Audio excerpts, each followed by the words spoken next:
Hi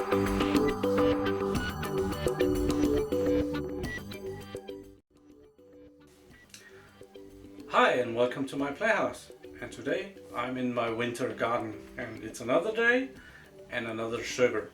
I just made a video about whitening your teeth, and before every subscriber unsubscribes I better make another server video. So today I'm doing another server video, and I got my hands on a Hewlett Packard DL380 Generation 6. So I wanted to have a look at that, and I've noticed that these kind of videos are the ones that I have the most luck with, so let's go right ahead.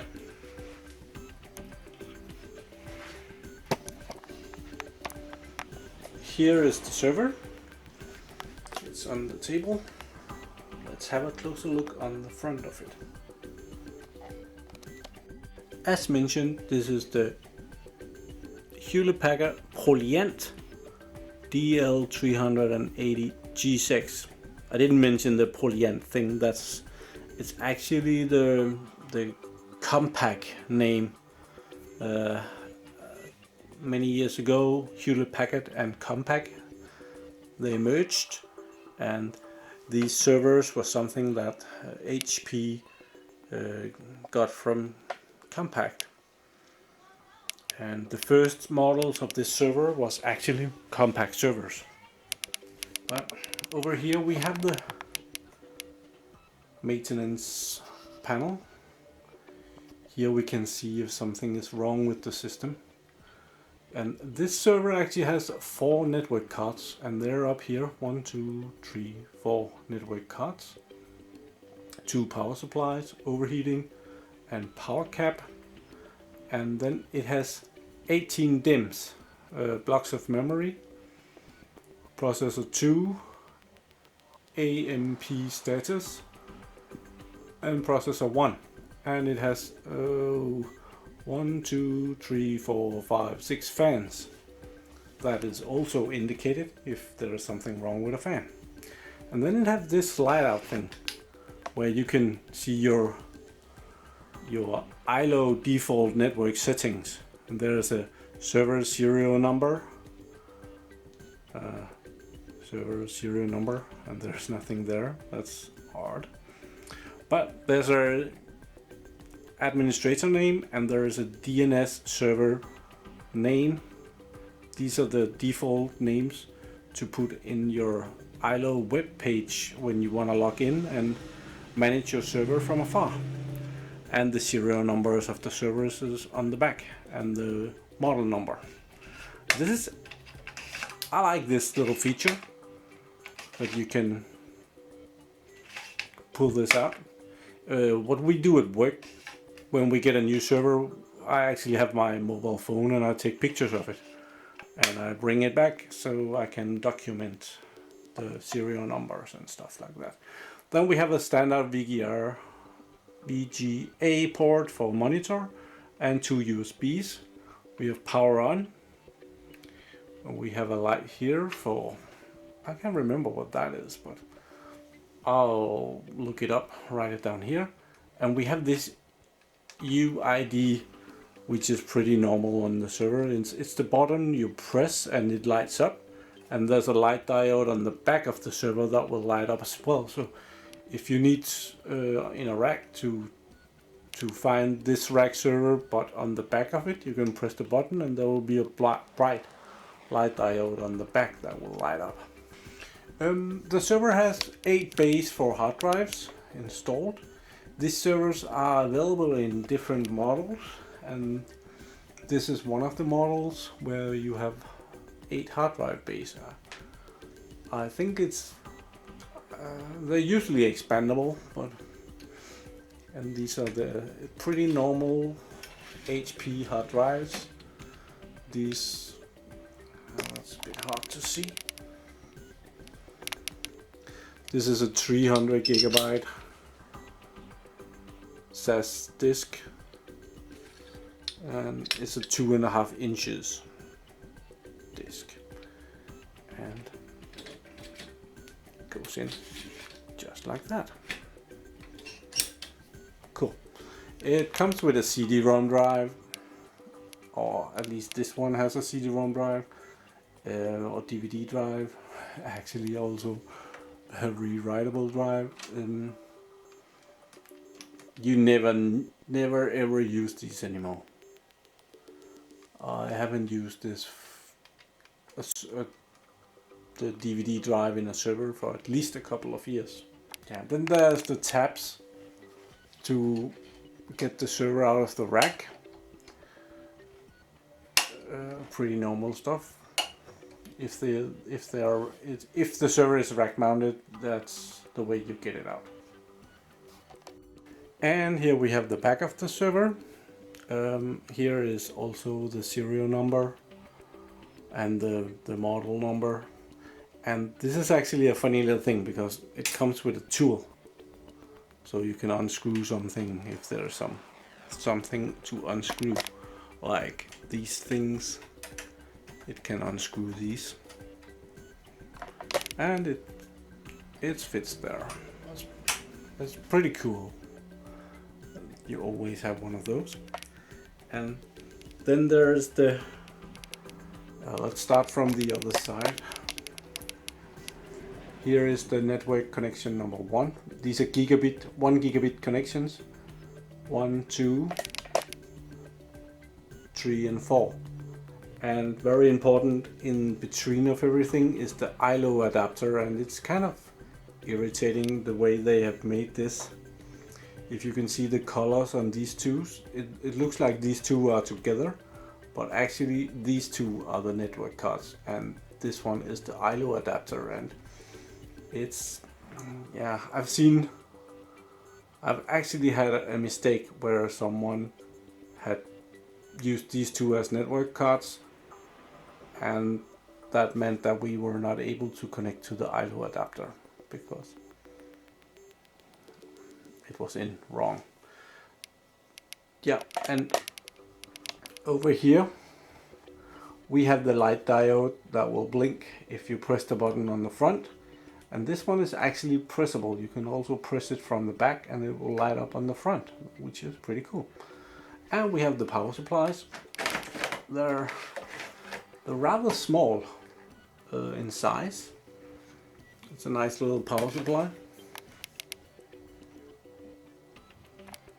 They come in different sizes. The ones that are installed in this one is very clearly 460 watts right there. And yeah, pretty straightforward.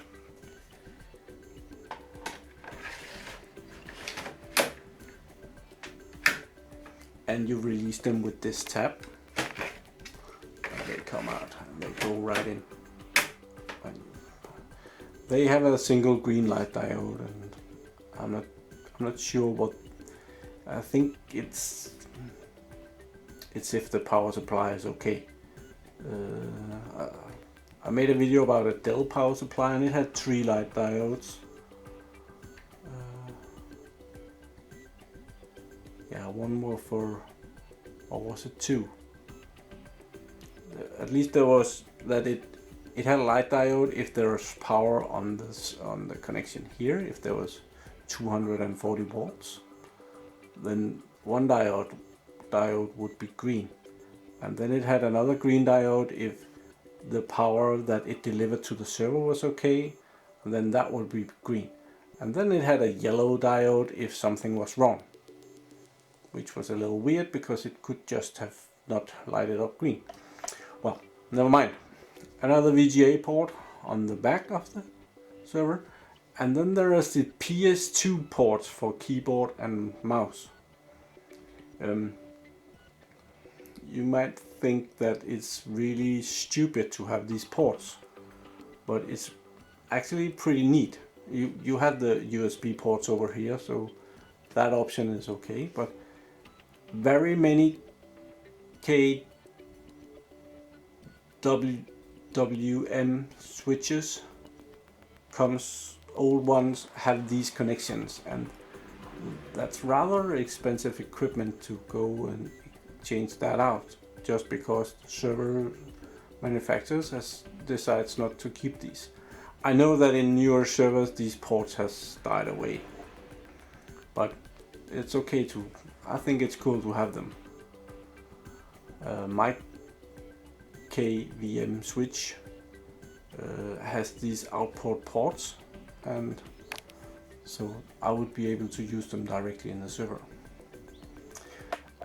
Up here we have two extension boards, which we will see when we get inside of the server. Then we have a serial connection port that is still used for some application. And we have another two expansion cards here, full size, rich. And over here we have two half size. Apparently there has been sitting some extra cards in this server that has been taken out. I actually think I did that myself. But let's go inside. When you do deal with servers, it's very important to know that they're quite heavy. Have to be careful not to break your back on these servers. I have actually broken my back on exactly these models. I had to put up 10 of them, and it totally ruined my weekend because I did some bad carrying, but never mind that. You open the server with this slat or handle and look at the screw. You're actually able to take the little work piece of equipment here and lock the server like that. And it's not impossible to get in here, but it's a bit harder. So, but the cover comes off, and just like on the IBM servers, there's a nice little short manual on the back that tells everything that I've just been talking about. And here are some of the options. Actually, this is the server we are looking at, and it comes with an edition that has 3.5 inches hard drives.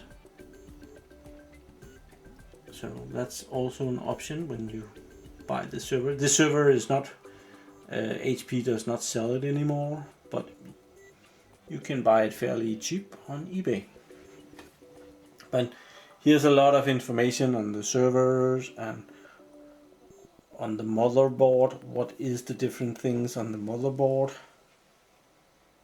There's the motherboard and all the things. And on the back of the server, what are all the things on the back of the server? And where was the button that I was? This is number 3. It's a health light diode. So that's where you can find information about what everything is. And there's a manual on how to install an extra processor. This server, normally this server can come with 1 or 2 processors. If you get the one with 1 processor, you have the option of installing a second processor later on. They tell you here how to do that. Here's some hot plug fans and how that works. Something about the memory and the memory channels. Rather important when you install memory. The server actually has all the memory installed that it can handle, so there's absolutely no problem in this server. But if you are not filling up all the banks, it's very important to do it in the right order. It kind of tells you how to do that.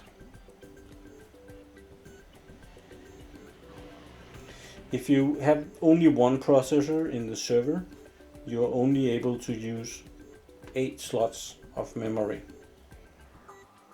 If you have 2 processors, you can use the next bank of memory as well. So 1 processor, 8 banks of memory, 2 processors, 18 banks of memory. Very important. And here's an instruction to how to cable your SFF, small form factor SATA cabling configuration, how the cable should go. But let's go in and see what we have.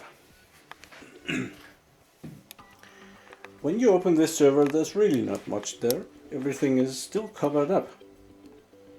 You can see the fans over here, hot pluggable, so they come out, of course. And you have the hard drive bays. This is one hard drive bay and it has two cables.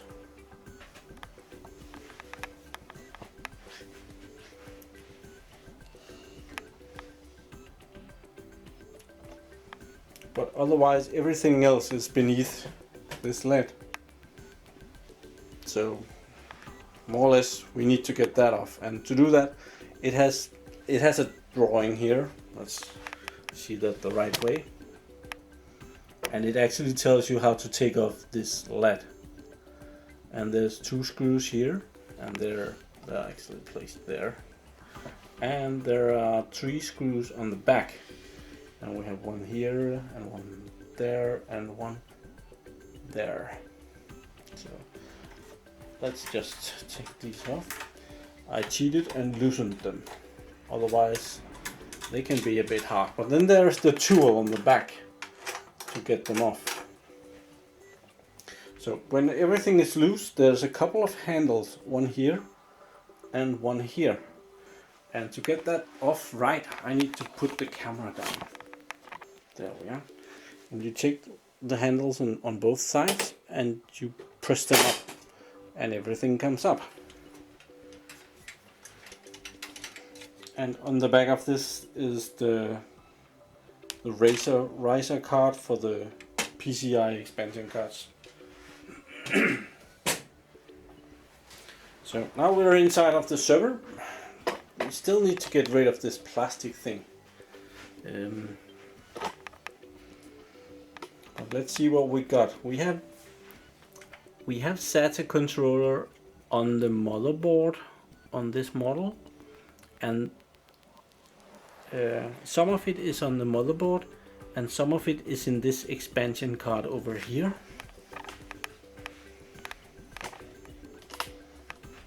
Right over here. And it says that it's a 512 megabytes module for the RAID controller that is on the motherboard.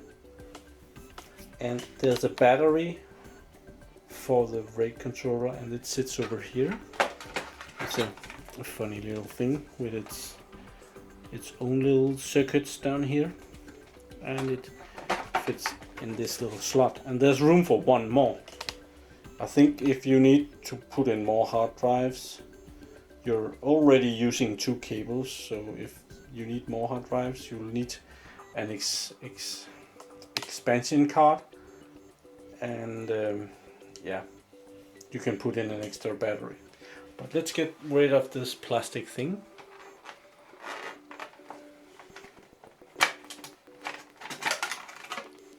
Like that. And beneath that we have the RAM. Like I said, this is totally full, so we have 9 memory blocks over here, and we have 9 memory blocks over here, and we have 2 processors. And we can take off this cover like that, and we can look at the processors. And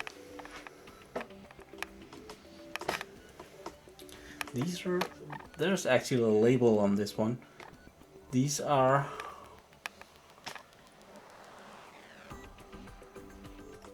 I'm not sure if this is focusing, but these are 2.4 gigahertz processors, and they're the Intel Xeon 5530s, I think.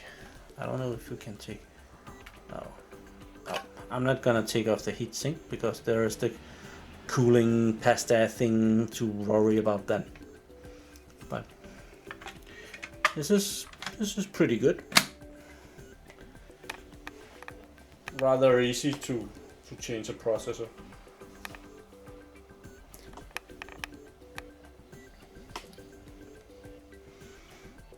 On the motherboard, this model has room for an SD card. So you can put in a memory card and you can actually boot the server from this memory card.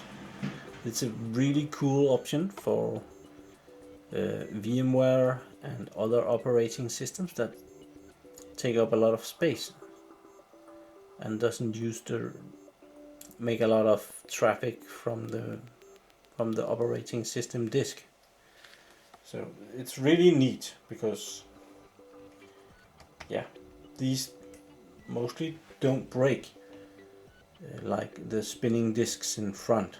The spinning disks in front of the server has a tendency to break easier. This server has been used for VMware, but it has actually been using spinning disks, and actually there's a USB port inside of it too, so you can actually choose if you want to boot from the USB port or you want to boot from the SD card, which is really a cool option that you have both of them. That's so nice. Here we have the connection for the CD-ROM drive. I don't really know what to think about that, but it's in there and you never need it. And then you have this up here, and I'm pretty sure that this is for, can you see that? You can't really see that. You have this connection up here, and if I'm not very much mistaken, this is the plug for graphics card. If you want to put in a high performance graphics card in the server, there's a power outtake for it. The other power outtake that looks very much like it, that goes up to the board for the hard drives. I could be mistaken about it. This could be for another hard drive bay thing. Let's see what else we could have. I can't see any other power outlets. Could they be on this one? Well, let's see this one, because on this server you have 4 PCI slots, and these are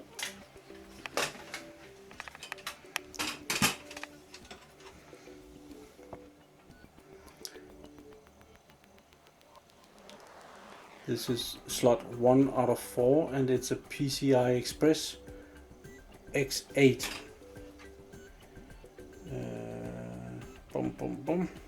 Is that correct? That's kind of weird because this says it's X4. It could be the ones inside of it, because there's one up here as well. There. And I do think this takes a graphics card. I didn't really have a graphics card that fit in there. I only had graphic cards that took up 2 spaces, like gaming cards. I really wanted to try to put in a graphics cards in the server, but I didn't really have a graphics card that fit in there. So yeah, this is pretty cool that it has that port. It's not that normal to have, so pretty cool. And that gives this server 6 expansion cards on the back, which is rather good for a server like this.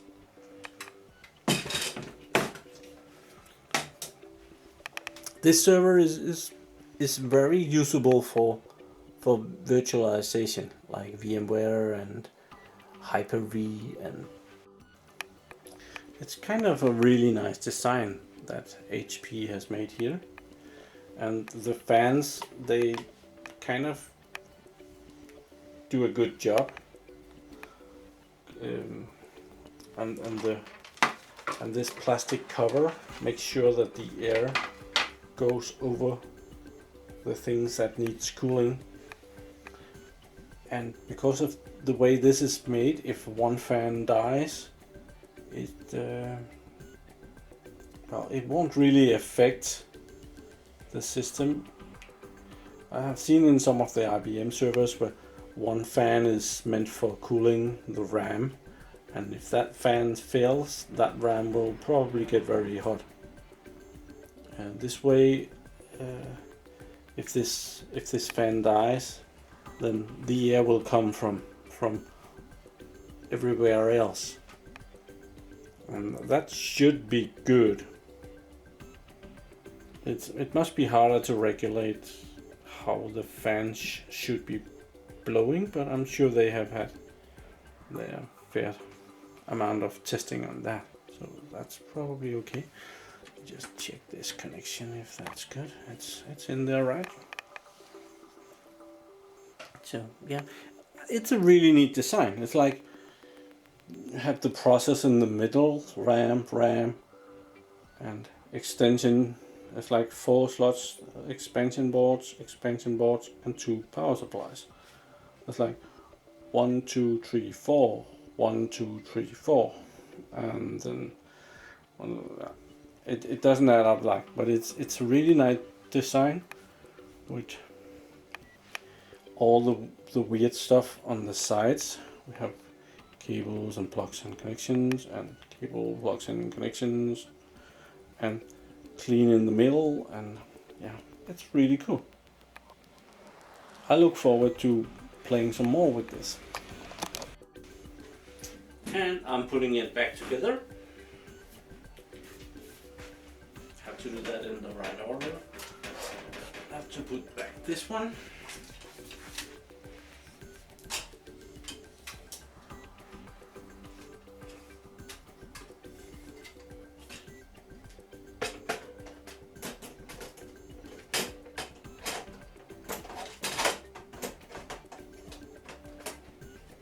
Have to press down here because that's where the riser cards for the PCI ports is located.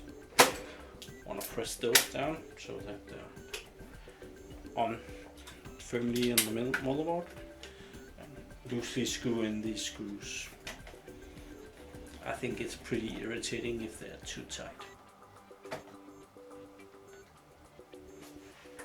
I want to be able to remove them with my hands and not need the tool on the back.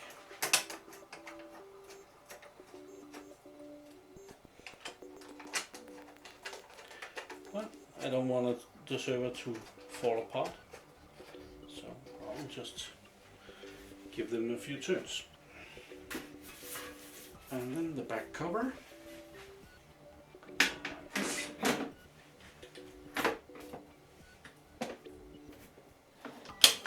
And the server is put back together, ready to go play with. This server is really very much like the IBM 3650 Model 2. They kind of use the same processors. This one is able to handle a little more RAM, I think.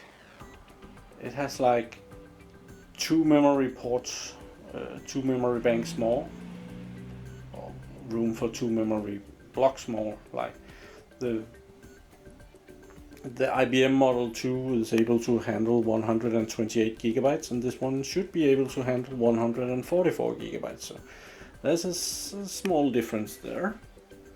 It's not big. But this one has the advantage of having built-in 4 network ports. I think that's really neat, that it has room for 4. Also here 1, 2, 3, 4. Oh, I just did it wrong, didn't I? 1, 2, 3, 4. I did the same mistake again. I thought this was the network card, but it's not. It's the ILO adapter for remote management. This is a really good server for virtualization. It's an entry-level server, semi-pro ACDI. It has a price point of about $2,000.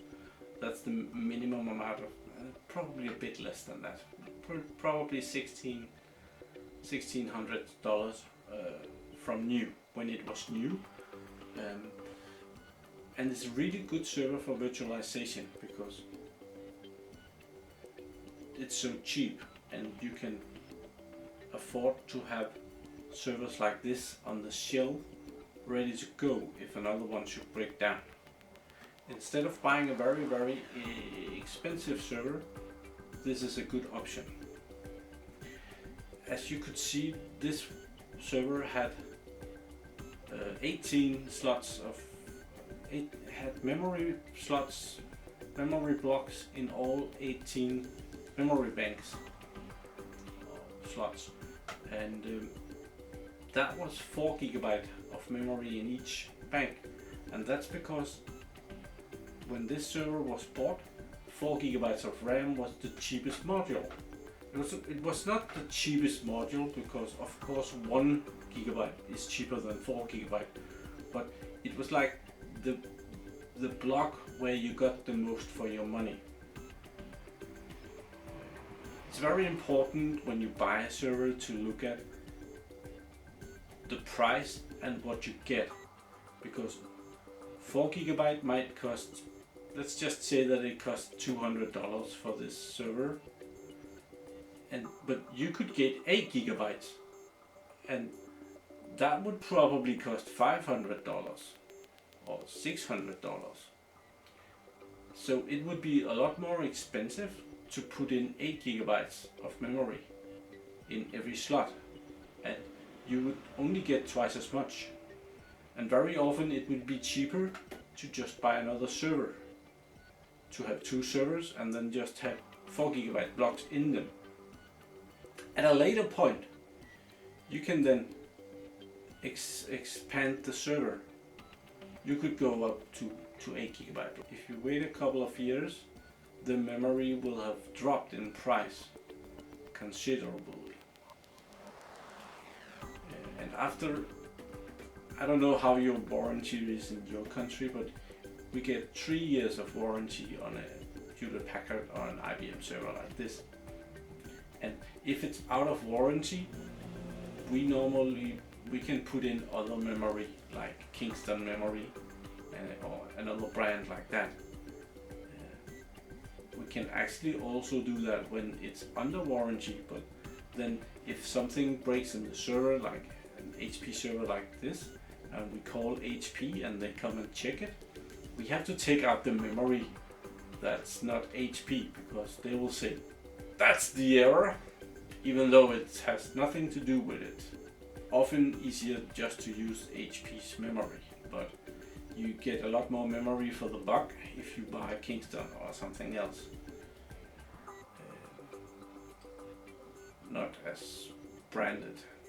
You get a lot of performance out of a server like this. If you want to buy one today, you would probably go with a new model. The Model 8 is out.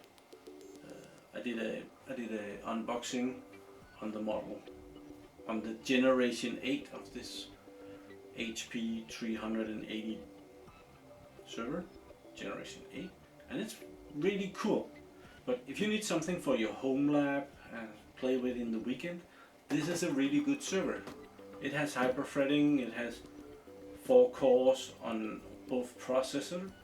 It's really cool. It has room for a lot of RAM, and it's fairly cheap on the internet. I haven't looked up the price, but I'll have it down here. The day price. The prices, they drop all the time on these kind of used equipment, but you get a lot of processing power.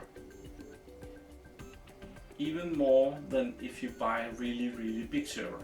If this server has 2 processors, if you get one with 4 processors, of course it's faster, but it's not 4 times as fast as one with 1 processor.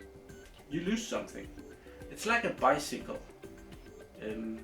If you have a bicycle with room for 1 person, you can drive very fast, but there's like, you have to drive all the time. Not accounting for the steering and things, but you have to pedal all the time. The processor in one processor computer, it has to process all the time. If you have two processors, you have two processors that can share the work. They lose a little because they have to handshake on a lot of things. One processor has to wait for another processor, but it's fairly okay. They will share the work and stuff like that. If you have one with four processors, you begin to lose a lot of processing power, because the processors has to use more and more time to talk to each other and divide the work. And are you okay? I'm okay. How are you doing? I'm doing great. And the same thing with your 4 persons driving a bike. Then people would have to go pee all the time, and I don't want to drive this fast, and the weight goes up.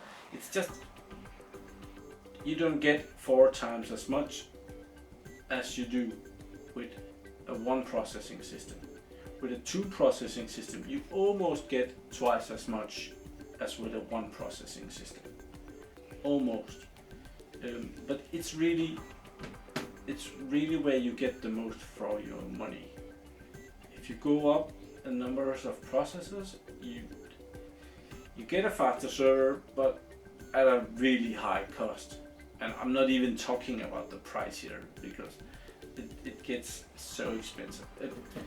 A 2 processing server here, let's just say that this is $2,000. If you want a 4 processing server, it would probably be close to $10,000, and not twice as fast. If 1 processor is 1 fast, 2 processors will be 1.9 fast, 3 processors would be 2.5 fast, and 4 processors would be 3.1 fast, or something like that. You lose something, and the price goes the other way. So that's my experience. And feel free to leave a comment if you have something to add. Otherwise, I just have to say thank you very much for watching. I enjoy seeing where all of you are from in the world, so if you get a chance, please give me a comment. Just write where you're from and why you're interested in my videos. It's fantastic, of course, but I'm always curious, because I'm curious. Thank you for watching. Do subscribe to my channel, and have a really nice day.